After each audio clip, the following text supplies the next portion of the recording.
Greetings and welcome to the Q3 earnings report and Q4 sales outlook call. The holiday season is sweeping the galaxy yet again, and Business Corp is positioned for maximum commercial domination. As you can see, this year's launch of the Mega Munchie Crunchwrap Supreme has boosted our Q3 earnings significantly compared to last year.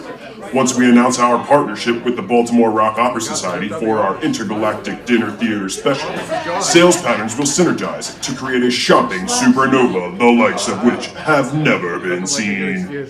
People will warp to the big box store planetoids, their cyber wallets open, and I can already hear the cash registers singing. This holiday season will be the biggest yet. It's like a symphony of consumption. We'll be in the blackest black hole of black. Our new business partners are on the call now. Patrick, why don't you say hello and tell us a little bit about Bros? Hey, here's a little bit about Bros. Thank you everybody for coming. This is our annual volunteer and membership appreciation party. I think we have like a lot of new volunteers here. So like basic run of the night is we do a couple of like silly little acts up here, and they're gonna be really crappy. There's a little bit of food and snacks in the back there. The bar is open. Again, it is like our appreciation night, so drinks are free, but if you feel like contributing to the beer fund, which is what everything comes out of, go ahead and do that. We have Nog and the signature Crappy Santa, which is as crappy as Santa. And thanks, Trevor. And some beer and mead over there back left over from our shows. First, I was going to do some little statistics. This year was great. It was a transition from our leadership. I got on board right at Computer That Loves, which was like such a fantastic show and such a like mind warp of what's happening. And congratulations, it was a great show. Some of the things that we don't always broadcast, butts in seats. We had 10 performances with 190 potential seats for Computer each show, so a total of 1,900 potential seats. We sat about 1,600 of them, so that's an 86% like butts in seats, which is like fucking great. We had 140 volunteers. We made a fuckload of stuff for that show. It was awesome. Thank you so much. And then we had Ceremony of the Faceless, which again, some of the numbers there, some of the data points. I should have brought my Excel spreadsheet up because apparently you guys like that. We had 1080 potential seats for that, and we sat about 900 of them. So an 87, a 1% increase in butts and seats for that show, with a total of 83 volunteers. Really stoked. Participation has been great. I'm so glad to see so many people here. Thank you all for like welcoming me in as executive director and still keeping the energy running. Yeah! It's been really great, and thank you so much. First up, you get to listen to me some more. It's going to be as crappy as Santa. I'm sorry. We practiced for this literally 0 times as a group. As a full group, I should say. And we're gonna figure it out.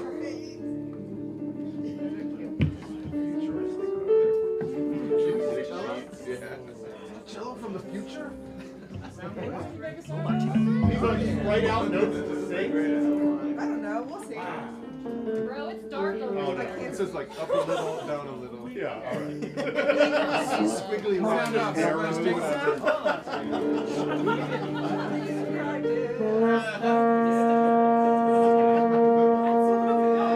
the best trombone player that Bros has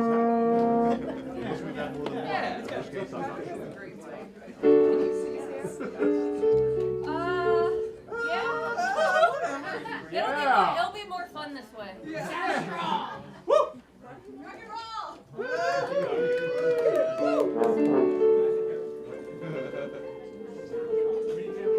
This is how I got my name. Peebo. I don't understand. You see, my name is Patrick, which starts with a P. Finally, I get a name. Yeah. And this is a trombone.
All right, thanks for leading me in with the most savage diss track in music history. Anyway, we all know the story of the Grinch, the grouchy recluse who decided to invade Whoville one night under the cover of darkness in order to steal Christmas and ruin their celebration before having a change of heart and giving everything back. But 1,000 years before Dr. Seuss was even existed, the Anglo-Saxons had a similar story of their own, of another creature who invaded a celebration under cover of darkness. This one has a bit of a higher budget, and he named the place Heorot. This was a place where he and all of his warriors, all of his nobles, could come together and they could feast and drink and sing and tell and swap stories and exchange gifts and do all the things that help cement friendships and build alliances. Just a great big party and a great big celebration. And this actually is where the trouble began, because while all the Danes in Heorot liked feasting a lot, Grendel, who lived in the swamps outside of Heorot, did not. So no one really knows exactly what kind of creature Grendel was. He was vaguely shaped like a man, but much, much bigger, sort of a creature of water and of shadow. The only things we really know about him are he was descended from Cain, the first murderer, And because of that first horrific act, he was also a kinsman to all sorts of elves and goblins and trolls and all sorts of things that went bump in the night. So when the sound from Heorot traveled across the over the hills and over the dales and made its way into the marshes, the sound just tortured Grendel as he lived alone. He was a creature who would never be accepted by the men in the hall, and the noise was also really loud. And if there was one thing Grendel just could not stand, it was all the noise. So as the Danes in Heorot were feasting and drinking and singing and partying, he spent most of his nights covering his ears and gnashing his teeth in rage, until one night he got an idea. Oh shit. An awful idea. Grendel got a wonderful, awful idea. He very quickly made his way out of the marshes and into the town until he ventured all the way up into Heorot. The party had just ended. The torches were out, and everybody was lying asleep, sleeping off the drinking and feasting that they had just done. He slipped into the doorway under the cover of darkness, grabbed the first person nearest to him, covered his mouth to hide his screams, and slowly tore him limb from limb. Brutal! Devouring the pieces as he tore them. He went on to the next person. Tore them limb from limb and ate them, and so on and so on and so forth, until he had ripped apart 30 men. Wow. Any of the pieces that he couldn't eat, he kept in a satchel on his side and brought them back to the marshes where he lived. When Hrothgar came into the hall that morning, he walked into a slaughterhouse. So this went on for 12 years. Any attempt at throwing a party and spreading joy was immediately thwarted by Grendel the night after the festivities ended. He would come in, sometimes slipping under the cover of darkness, sometimes smashing his way through the door, roaring and thundering. But it all ended the same way, in a bloodbath. In the 12 years, the kingdom around Heorot became a cold and desolate place because everybody was afraid to express any sort of joy or happiness, lest they meet their end at the claws and teeth of Grendel. In desperation, Hrothgar sent word far and wide. He would reward and help anybody who could help him deal with this monster, because Grendel kept killing his greatest warriors. Eventually, that call was answered. One day, a group of Geats, led by a man named Beowulf, made their way to Heorot.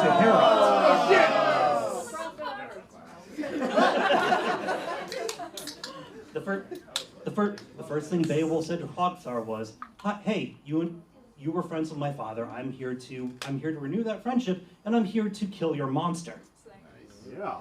So for the first time in 12 years, Hrothgar felt a sense of hope. So he had Heorot reopened again, and people started feasting and celebrating. But there was one person in that crowd who didn't think Beowulf was all that. His name was Unferth. And after several drinks, Unferth said, "Hey, I've heard of you. You're Beowulf, right? I once heard of a Beowulf who challenged this guy named Brekka to a swimming race, and he lost. If you can't beat a man in a swimming race, then there's no way you can kill a monster like Grendel." Beowulf's response to this was, "Okay, you said your piece about me and Brekka, though that's most of the beer talking. That's not abridgment, that's actually in the poem." And Beowulf's response was essentially, "Okay, you're right, I am Beowulf. I did challenge Brekka to a swimming race, and I did lose. But only because I was too busy fighting off the 9 sea monsters that attacked us and were trying to kill us." And by the way, what did you say your name was? Unferth. Yeah, Unferth. I think I've heard about you too. You're the man who murdered your 2 brothers. Oh, And if one of them anyway. Mm-hmm. And if you fought monsters with the same readiness that you murdered your own kin, Grendel wouldn't be a problem, and we wouldn't have to be here. Naturally, Unferth didn't have a response to this, so he just sat down and shut up. The feasting continued, and then Hrogthar raised a very important question. Beowulf, how do you plan on facing and killing Grendel? And Beowulf's response was essentially, well, it's based on what you've told me. Grendel doesn't fight with weapons, and also he cannot be harmed by weapons. He doesn't carry a shield, doesn't wear armor, so he's not really a warrior in the traditional sense. He doesn't even really fight. He just slaughters anything that would try to fight back. So I'm going to face him likewise. And as for the winner, well, that's up for fate to decide. So they party on for a few more hours, and then they all get ready for bed. In order to prepare for battle, Beowulf strips just completely nude, just everything hanging in the wind. He's ready to face Grendel the way Grendel is. The torchlight slowly snuffed out, and he sat in the corner, waiting until at one point outside he heard a twig snap. And then a few moments later, the great doors opened, and he saw a massive shadow, almost as large as the doorway itself. Oh fuck. And as the shadow walked into Heorot, he could hear the heavy raspy breathing of Grendel. Grendel wasted absolutely no time. He reached to his left, grabbed the nearest person to him, tore him limb from limb in his sleep, and devoured him. Yeah. He reached to his right to grab the next person, and then found his hand gripped by something else. Oh. It was Beowulf. Oh. It was Beowulf. As Beowulf tightened his grip, Grendel could feel the bones in his hand snapping and cracking. Yeah. And for the first time, Grendel, after 12 years of terrorizing the people of Heorot for his own sadistic joy, for the first time, Grendel felt fear. Yeah. He and Beowulf wrestled all throughout the hall, Grendel screaming the entire time. The monster's screams woke up the rest of the Geats, who attacked him with swords and axes. But what happened was when they slashed and stabbed, their weapons passed through Grendel as if nothing was there. Only Beowulf's grip held true. Eventually, Beowulf had pinned the monster to the ground, with his arm up behind his back. Grendel was trying desperately clawing at the entrance, trying to get away, trying to escape, trying to run back to the marshes where he could hide. And as Beowulf pulled, there was a rip, a crack, and a tear. Yeah. As Beowulf pulled Grendel's right arm clean off at the shoulder. Beat him with it. Why are you hitting yourself? Grendel ran off howling into the night as Beowulf held the grisly trophy over his head. The rest of the Danes and the rest of the Geats awoke to see Beowulf's victory. Hrogthar showered him with praises, and they held Grendel's arm they hoisted Grendel's arm up over the doorway as a grisly trophy. Hell yeah. And Unferth, who had talked so much smack earlier, suddenly had nothing to say. But it's worth noting, not all was well at this point. Oh no. For you see, Grendel had made it back to the swamps, and while he died alone in agony in the cold mud, his death didn't go unnoticed. Another creature found Grendel's body in the mud, his mother.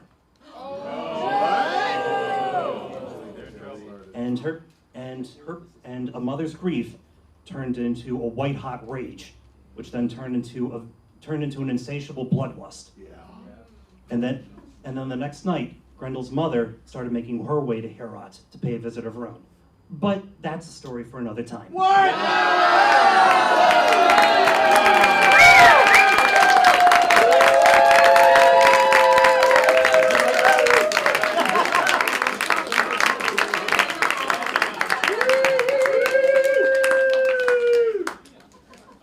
Workflows need to lift and shift. That's out of scope. And let's not try to boil the ocean. Oh, actually, Alpha Gamma 9 Fish Sticks team, can we boil the ocean? That's a good idea. Write that down. We need a paradigm shift. Organic growth. Not enough bandwidth. Good optics. Creativity requires you to murder your children. We need to define a single ringable net. Circle back into the weeds, but close the loop. Sorry, I was multitasking. Keep going with your cutesy little theater stuff.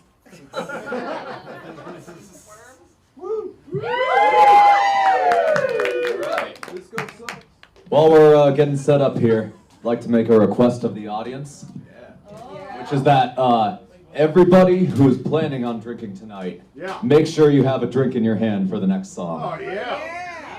Both because it is theme appropriate for this song, and because it'll make me sound better.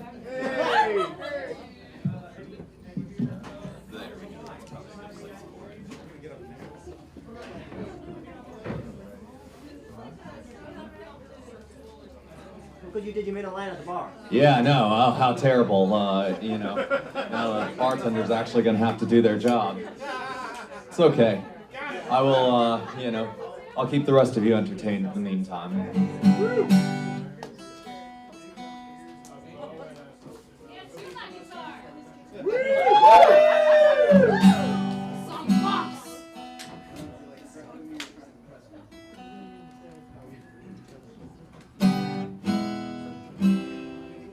Yeah, that's good. Sounds great. All right.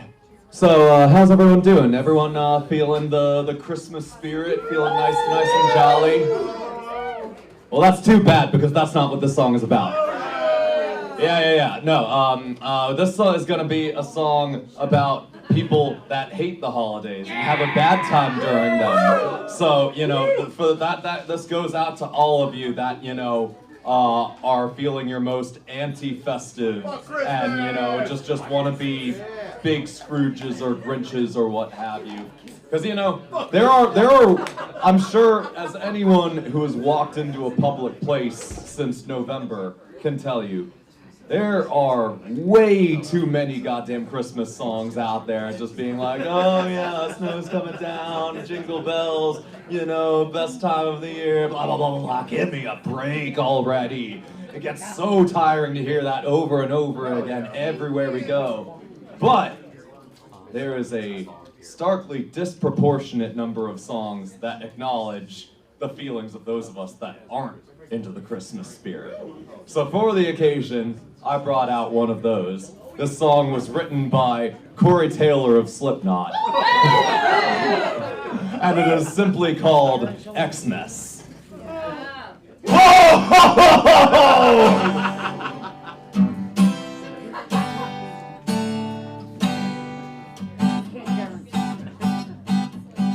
There ain't nothing more depressing than a pine tree, gussied up with candy canes and balls.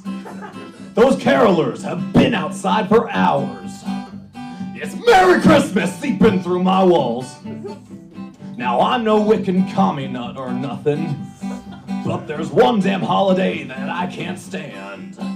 It ain't Halloween or Thanksgiving or even April Fools. It'll surely make a fool out of every man. Huh! If I ain't drunk, then it ain't Christmas. You know where to stick those jingle bells. If I ain't hammered, it ain't Hanukkah. No, you motherfuckers go to hell. If I ain't cockeyed, it ain't Kwanzaa. Joy to the world of Jack and Coke. If I ain't drunk, then it ain't Christmas. 'Cause I ain't ever anything but broke. Now every year the malls are just a madhouse, full of empty pockets, thoughts, and smiles. Just the smell of eggnog makes me vomit, and those colored lights are fucking infantile. I think we collectively as a people should rise against this corporate jolly noise. And tell the world, let's buy some peace and quiet for a change before we spend it all on fucking toys. If I ain't drunk, then it ain't Christmas. You know where to stick those jingle bells. If I ain't hammered, it ain't Hanukkah. Fa la la la la, go fuck yourself. If I ain't cockeyed, it ain't Kwanzaa. Joy to the world of getting stoned. If I ain't drunk, then it ain't Christmas. So leave this goddamn Scrooge the fuck alone! Merry fucking Christmas!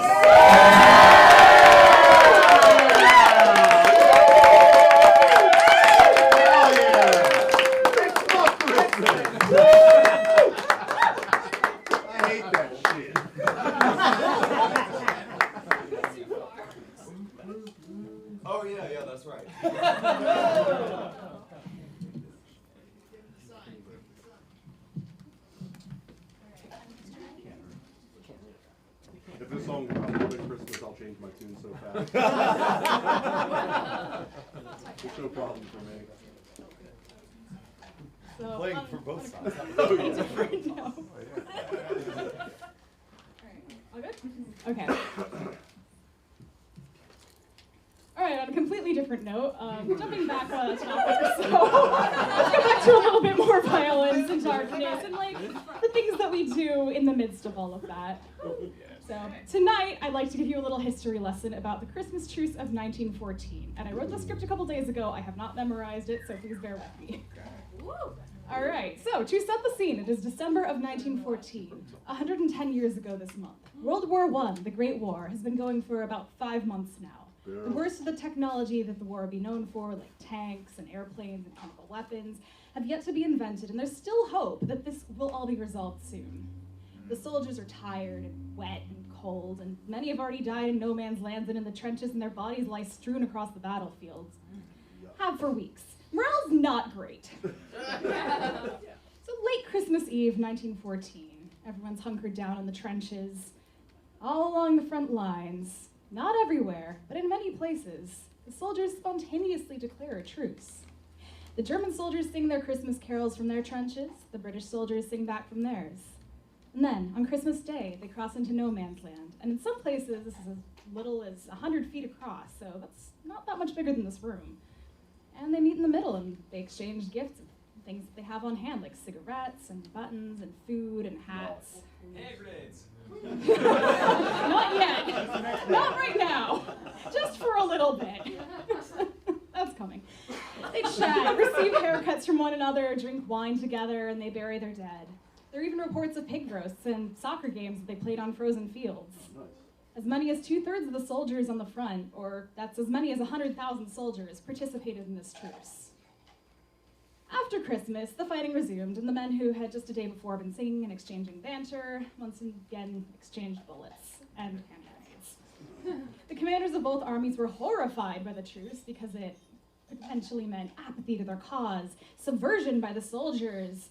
Oh no, how dare they want a moment of respite instead of death? Wow, Black Sabbath really got it right with War Pigs, didn't they? Unfortunately, but inevitably, they had their way, and after the Christmas truce of 1914 was over, there were a few other moments of peace, and certainly not on such a broad scale. The soldiers were hardened by the increasing brutality of the war, and in the end, somewhere around 10 million soldiers were killed before the war ended in 1918. War is horrifying, stupid, and wasteful. But, for a moment, for one Christmas in 1914, they could forget their orders and remember, we are all human. We all want a little bit of peace and comfort, and we're really not that different. To close out this little piece of history, let's sing one of the songs the soldiers sang that night. Please feel free to join me for a little bit of Auld Lang Syne. Oh. We're starting on 1 or 3. Sorry, on 4. On 4. I'm gonna count in on 3, and then it's on 4. So. all right. We got it. We got it. You got the lyrics. 1, 2, 3.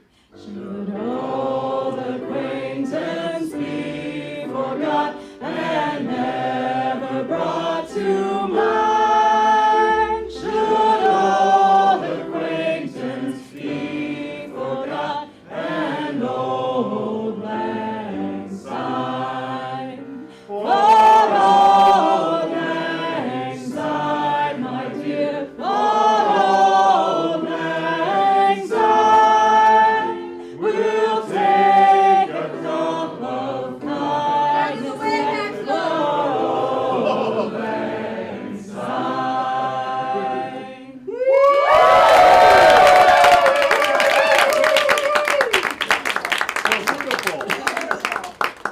Thank you.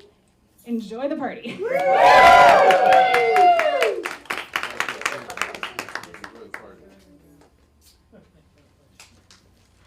Can I get a little audio, please? Thank you. Turn my headphones Turn up. the mic on. We need a Christmas miracle. Turn them shits up. Ad-lib it. Oh, wah, wah, wah, wee, wah, wah, wah. Ooh, what does that mean?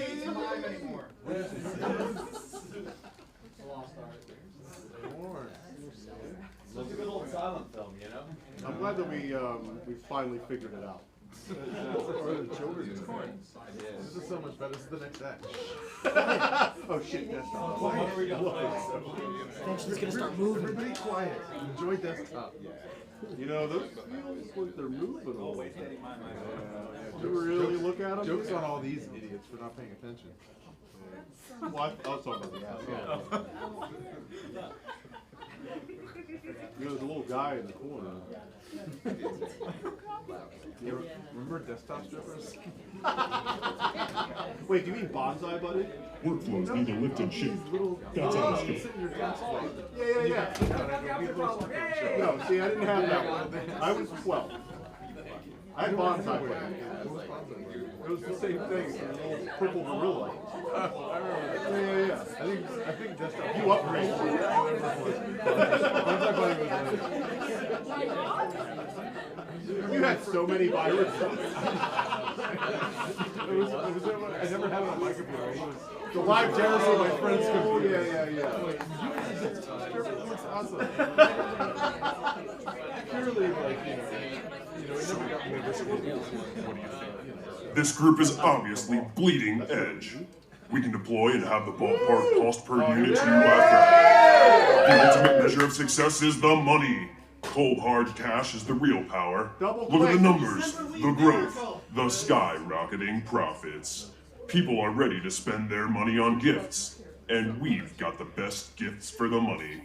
Our partnership is going to be a win-win situation, which will cause a stellar paradigm shift and produce a Oi! What in your anger did you want to do this then? I'm Stardust fucking Lazerdong, and I'm commandeering this Brain Biz Network Conference megacore to set the record straight. Yeah. This Grinch is going on about commerce and cash, and it looks like he's forgotten the real meaning of holiday gift giving. Ordering the sun god Saturn on the longest night of the year so he returns and makes our crops grow. How's it hanging, Damocles? What is this? Admins, mute this interloper. Or whatever version you like, the spin-offs are good too. Anyhow, this intergalactic turbo-capitalist hyper-extraction has gone too bloody far. Did you ever stop to think that maybe some of that stuff is stuff we don't really need? Oh shit. Maybe it's time to remember that buying things isn't the only way to make the season bright. Ow! What was that? The invisible hand of the market. As long as there are eager little consumers, Business Corp will be there to supply them with the gifts they crave. It's in the fabric of the universe itself, Stardust. You know what else is in the fabric of the universe? Supporting those around you. Yeah! Holding your friends up strong. The power of togetherness is greater than any good or service. Don't believe me? Check out this holo display recapping the last Earth year.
people working together without any cyborg overseers or dire economic peril to motivate them, taking breaks to pee whenever they see fit, creating something bigger than the sum of its parts. I think I understand now. The real business opportunity is... You'll get there eventually. And to help you along, I've got you a gift that cost me $0. Woo! Happy Crappy Santa, Mr. Nebulous. Happy Crappy Santa, Stardust, Lazerdong. And who's that I hear jingling along to celebrate? Oh shit! Oh shit! Oh shit!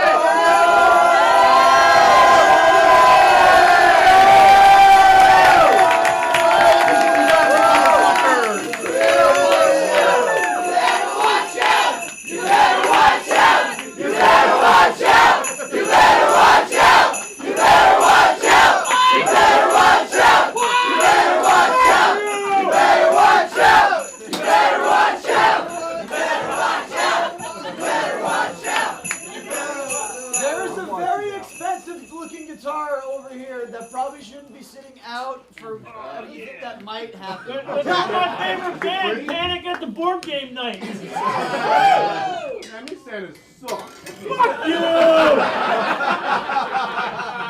Bottom of the list. Fuck them. Oh shit, is that Cheetos and peanut butter? Get out of my way! God, it really is. He's got a lot of peanut butter in his hand. Jesus Christ, Santa. All right. What are we doing? What's the boardroom? What's the plan here? Good job, How does this Santa. work? It's a board meeting. I've never done this before. It doesn't show. Find his light. Here, we got a light. Where's the light? We got a light. There's one light. Anybody got a light? Santa wants a cigarette. Somebody get Santa a cigarette. I thought he was buying some cigarettes. Larry, this is looking like a character we have not locked in a video game.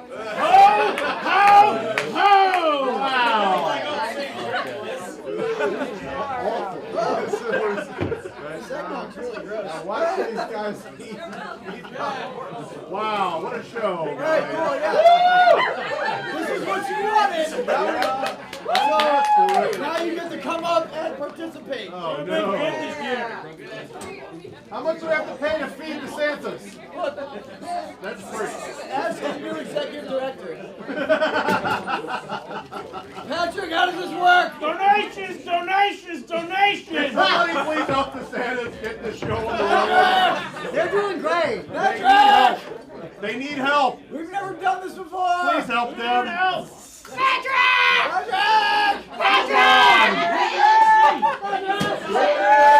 Anna, you're not going to help? I don't know what they want. I was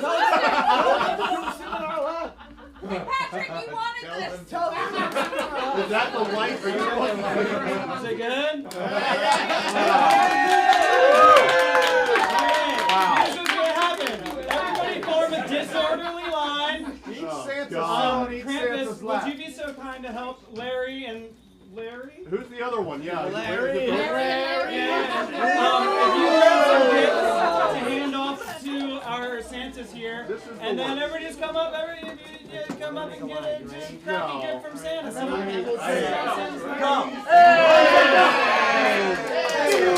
We're not the director. Let's go.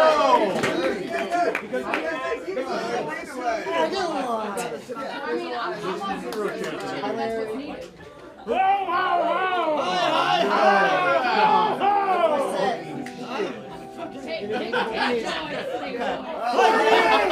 Gabe, what's your name? My name's Gabe. What's your name? What do you want for Christmas, Gabe? What's your name?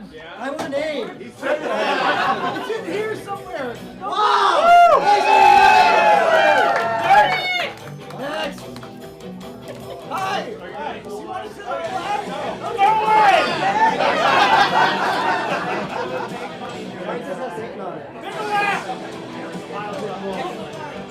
Who are you? What do you want? To be human again.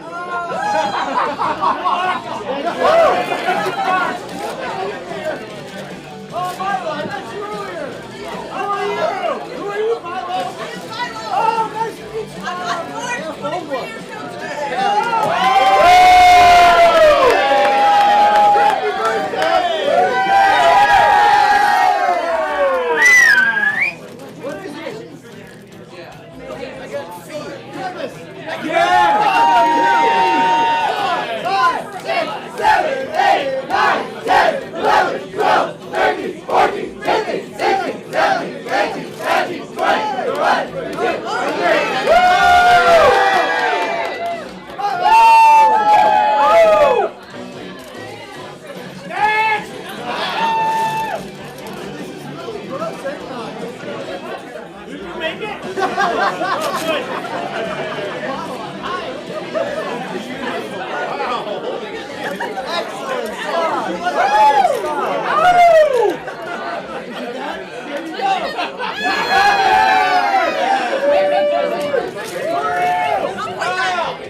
Alright, I just got one of these.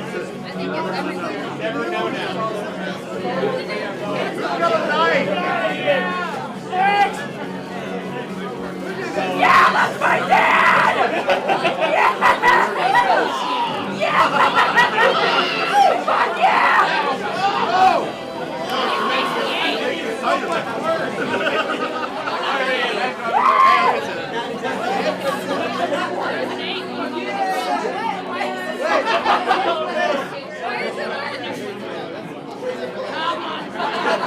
It's mommy time.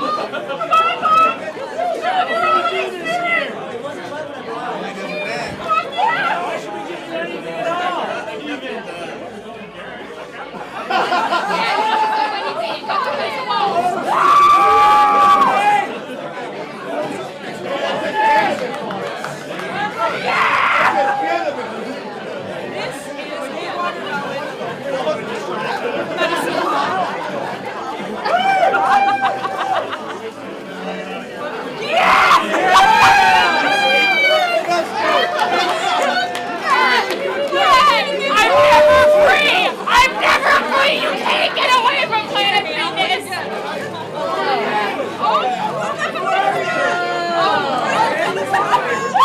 It's going on the skeleton!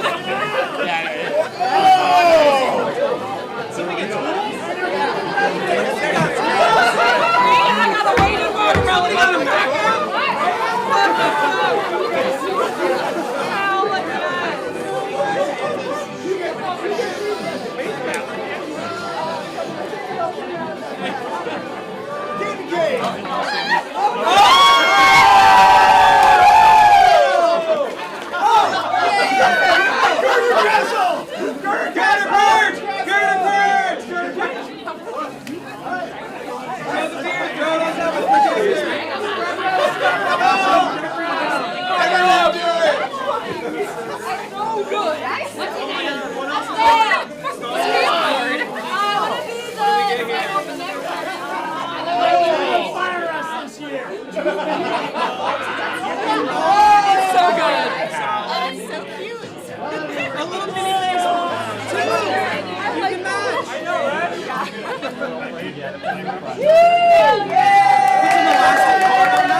known now. I'm dissociated the whole time.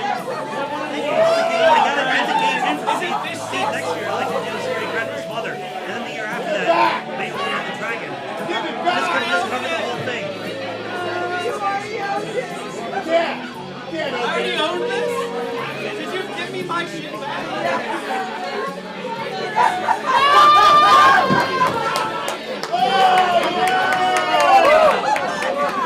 I don't want it anymore! What is it?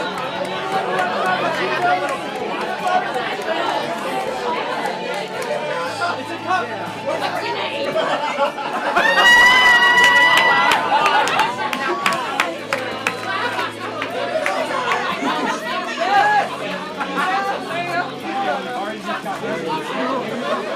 I know, but I like this.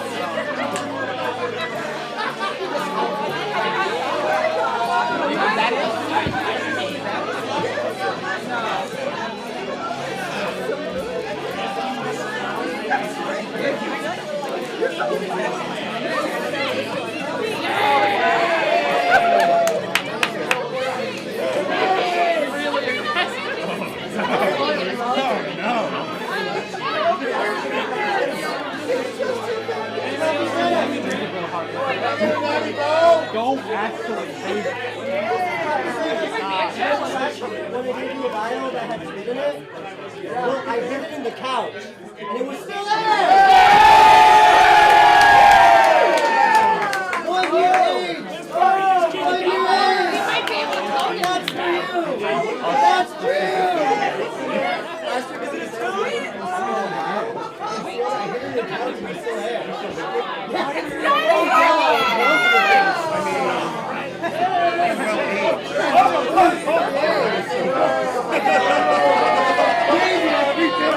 Oh my god. Oh yeah, what's your name? What do you want? Who would have thought?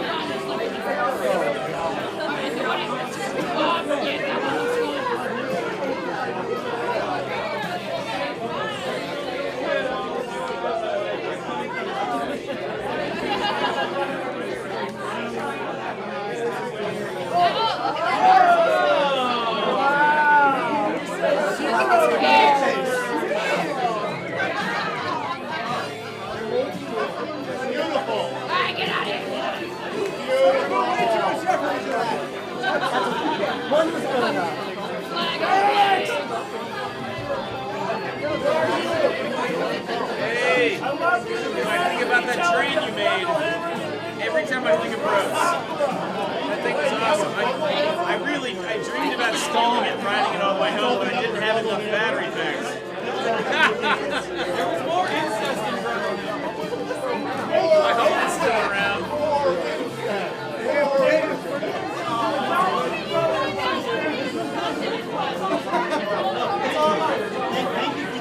Thank you for the marshy gift. All those stepbrother fans.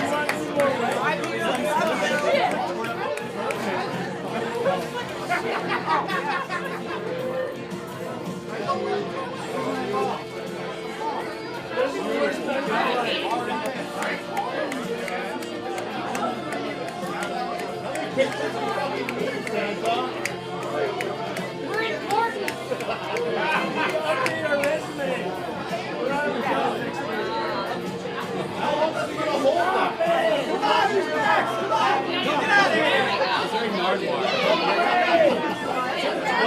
This guy fucking gets it.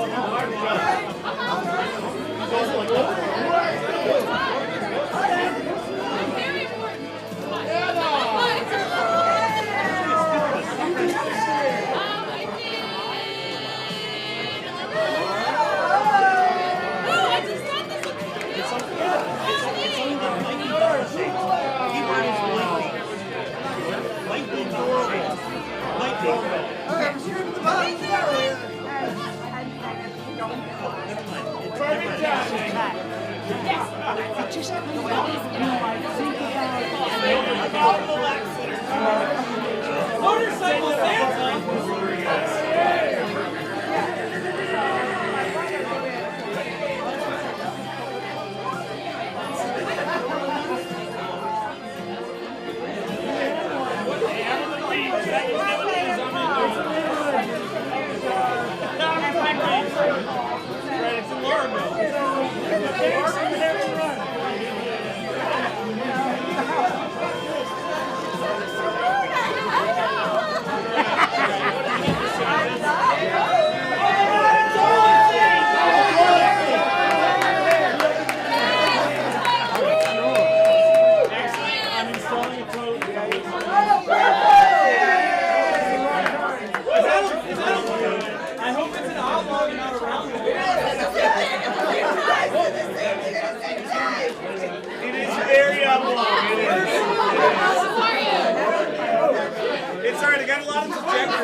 They can tell I was going to be too satisfied with the other game, so they gave me this. Poop again!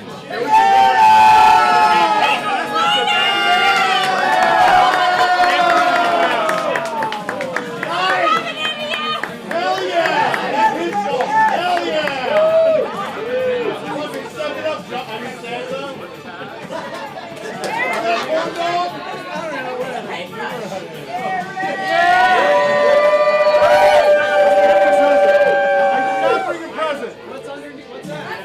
I'm taking one.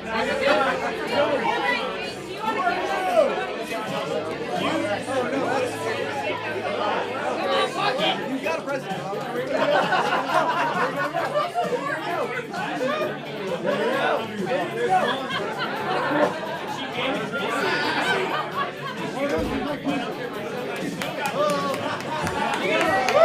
You get a sandbag, and some of them natural.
Dumb idiot! What's inside of it? It's edibles! Open it up! I think it's a joke. No, don't you have to rip it. Oh yeah, they come to DC. Here.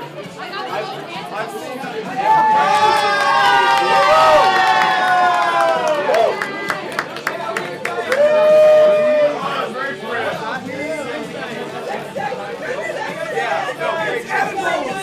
You can eat them! You dumb idiot! Take that!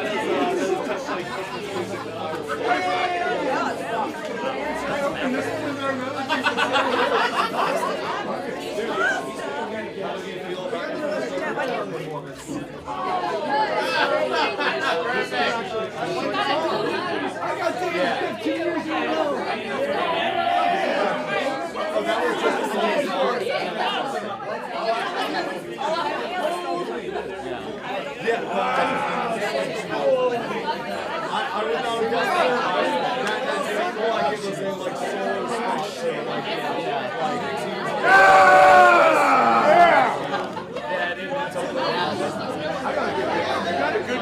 This is sort of antithetical to practice. I was like, I proved it wrong.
Alright, everybody go home! No, don't go home! Stay here! Stay here!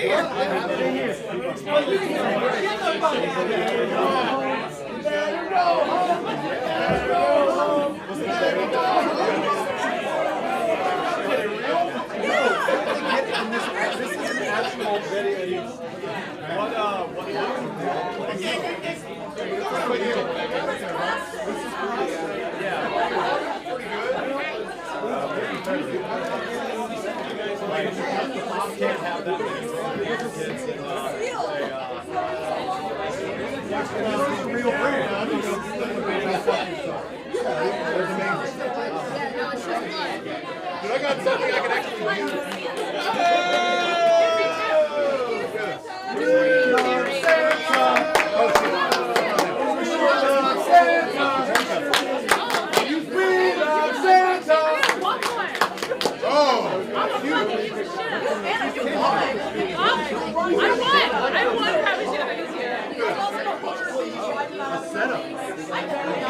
Oh wait, which one was it? What DVD? I brought two from Danny's giveaway box. Oh, I don't think there's one. I think they're all What's your first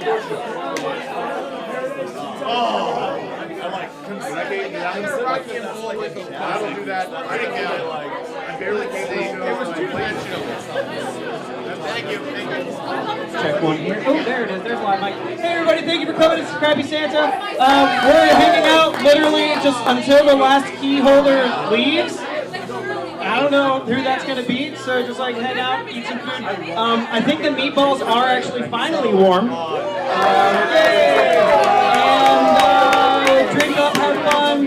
Thank you, Bowen, so much for organizing the entertainment and putting together the video and the year-end recap. That was awesome. Enjoy the show.